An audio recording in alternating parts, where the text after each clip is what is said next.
Hey everyone, and welcome back to the channel.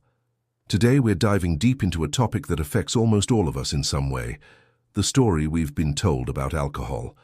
For so many of us, it starts the same way, that first drink.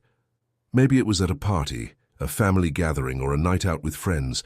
Someone smiles, raises a glass and says, "Come on, just one, it's fun. Everyone does it." And in that moment, something subtle shifts, not just in your body, but in your mind. You feel like you've crossed a threshold, joined a club, become a little more confident, a little more adult. The drink becomes a symbol of freedom, connection, confidence, and belonging. But what if that symbol was actually a myth? What if the idea that alcohol makes you happier, more social, or more relaxed was never entirely true? What if it is a story we've been told for thousands of years? A story repeated so often that we stopped questioning it. This is the story of the myth of alcohol, how it began, how it grew, and how breaking free from it might just be one of the most powerful choices you will ever make. Let's rewind thousands of years. Our ancestors didn't invent alcohol for escape. They stumbled upon it. Imagine ancient humans discovering that fermented fruits created this strange, warm feeling when consumed.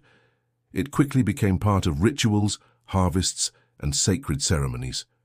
To drink was to connect, with gods, with tribes, with life itself. Think about it.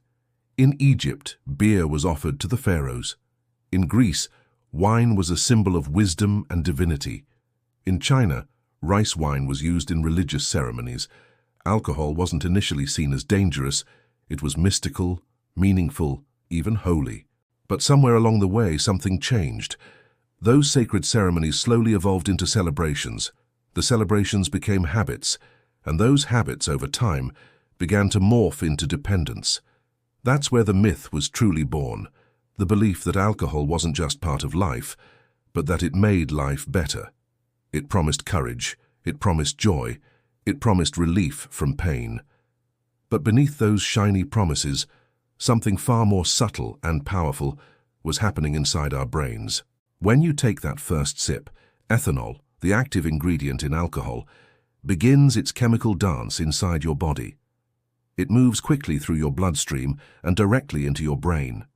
Once there, it interacts with two key neurotransmitters, dopamine and GABA. Dopamine gives you that initial rush of reward and pleasure, that feeling of, "this is good." GABA, on the other hand, slows down your brain activity, creating a sense of calm and relaxation. So, for a brief moment, alcohol genuinely makes you feel good. You feel relaxed, confident, social, maybe even euphoric. But here's the crucial part. It's not genuine happiness or true relaxation. It's a chemical illusion. And behind the scenes, your incredibly clever brain notices what's happening. It senses this unnatural surge of dopamine and begins to compensate by reducing your natural dopamine production. That's why the next day you might feel anxious, down, or irritable. That's not just a hangover. That's your brain desperately trying to rebalance itself. And here's the biggest catch. To feel normal again, your brain might start craving another drink. That, my friends, is how the myth tightens its grip. We often think alcohol relieves stress, but in truth, it creates it. We believe it helps us sleep, but it actually disrupts the deep, restorative REM sleep we need, leaving us tired even after a full night's rest. We might think it makes us more social, but often it numbs genuine emotion and empathy, making true connection harder. It's like a magician's trick. We're so focused on the dazzling illusion, while the real cost quietly builds beneath it. If alcohol were invented today, with everything we now know about its profound effects on health and the brain, it would likely be heavily regulated, if not outright banned. Yet it's not just tolerated, it's celebrated. Why? Because alcohol isn't just a drink. It's a story, and that story has been marketed to us for centuries. From medieval taverns to modern commercials, the message has been consistent. Alcohol brings people together. Alcohol is how you celebrate success. Alcohol makes you more attractive, confident, and fun. Every movie scene, every advertisement, every social media post subtly reinforces this myth. But here is the liberating truth. Genuine connection doesn't come from alcohol. It comes from authenticity. You don't need a drink to laugh freely, dance openly, or speak honestly. You were born capable of all that. The world simply taught you to believe you needed a substance to unlock it. And that's how powerful myths work. They don't just distort facts, they subtly rewrite your very identity. Let's strip away the story for a moment and look at the hard biology. Every sip of alcohol, no matter how small, has measurable effects on your body. It irritates the lining of your stomach and increases acid production. It slows your liver's ability to process toxins. It raises your blood pressure and increases inflammation throughout your body. It interferes with REM sleep, leaving you tired even after a full night's rest. It alters your gut microbiome, which, believe it or not, affects your mood and immunity. And perhaps most startling, it increases the risk of over 200 diseases, including several types of cancer. And yet most of us are taught the exact opposite. We are told that a glass of red wine a day is good for the heart. But according to modern research, like the World Health Organization's 2023 statement, there is no safe level of alcohol consumption.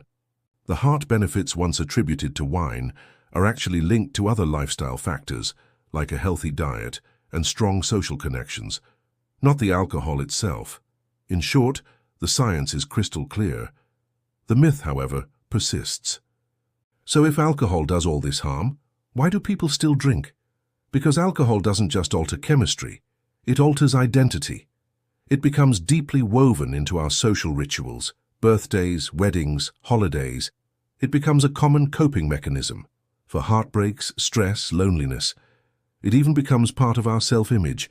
I'm fun when I drink. I need a drink to relax. It's just what adults do. In a world that often glorifies constant productivity and pressure, alcohol offers quick relief, a temporary escape.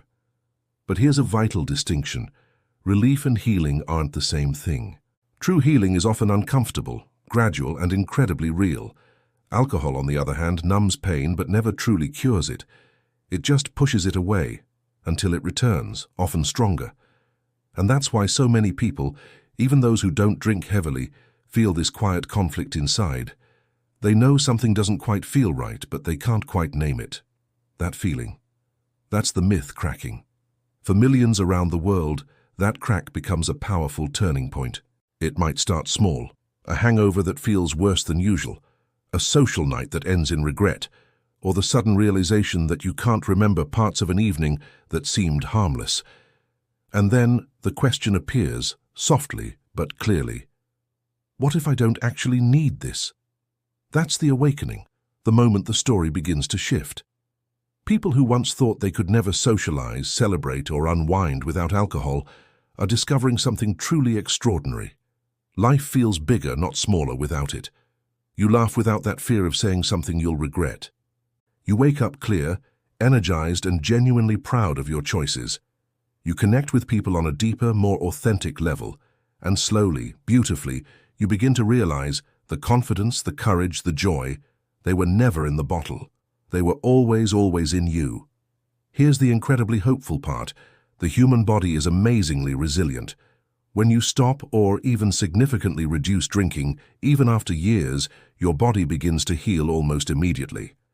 Within just 24 hours, blood pressure starts to stabilize. Within 3 days, sleep quality significantly improves. Within 2 weeks, your skin and hydration balance begin to restore. Within 1 month, liver fat can decrease by up to 20%. And within 3 months, your energy, focus, and overall mood elevate significantly. Neuroscientists have even found that the brain's gray matter, the very tissue responsible for memory and decision-making, can begin to regrow after just weeks of abstinence. This isn't just recovery, it's a profound rebirth. Your body was never truly broken. It was just patiently waiting for you to give it a chance to rebuild. We are living in a new age of awareness. Around the world, movements like Sober Curious, mindful drinking, and events like Dry January are rapidly reshaping what it means to live fully. People are no longer just asking, "Why don't you drink?" They're confidently asking, "Why should I?" This isn't about shame, it's about empowered choice. It's about reclaiming the freedom that marketing and tradition subtly, quietly took from us. For centuries, alcohol has been woven into the fabric of human culture. Celebrated, romanticized, and profoundly misunderstood. The myth of alcohol tells you that you need it to relax, to connect, to celebrate. The truth, however, tells you something far more empowering. Everything you're looking for, the laughter, the confidence, the courage, is already brilliantly, wonderfully within you. Thank you so much for watching today. If this resonated with you, please hit that like button, subscribe for more content like this, and let me know your thoughts in the comments below. See you next time.